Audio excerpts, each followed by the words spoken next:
C'erano anche le rose bianche di Lorena tra i fiori deposti sulla terra sotto cui è stato seppellito Alessandro Venier, il 35enne di Gemona, ucciso e fatto a pezzi 6 mesi fa nella casa di Via dei Lotti, dove viveva con la mamma, la compagna Meilin e la figlia, che tra pochi giorni compirà 1 anno. Lorena è in carcere a Trieste ed è accusata di aver ucciso e sezionato il cadavere del figlio, che ha deciso di ricordare inviando il mazzo di fiori da mettere davanti alla croce.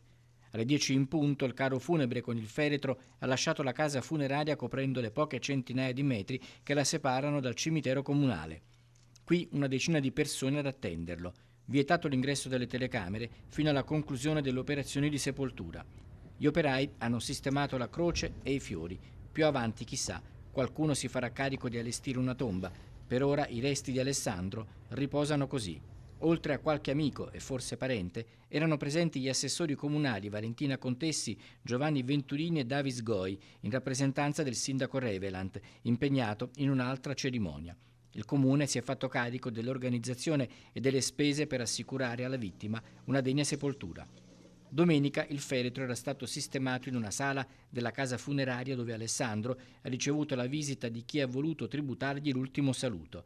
A 6 mesi di distanza dai fatti di Via dei Lotti, il 35enne da oggi riposa nel cimitero del suo comune.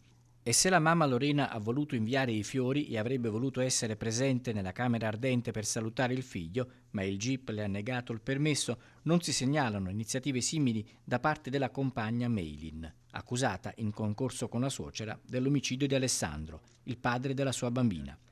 L'avvocato Federica Tosel, che difende Meilin Castro Monsalvo, fa sapere che qualsiasi cosa abbia scritto o fatto Meilin rimane una questione privata.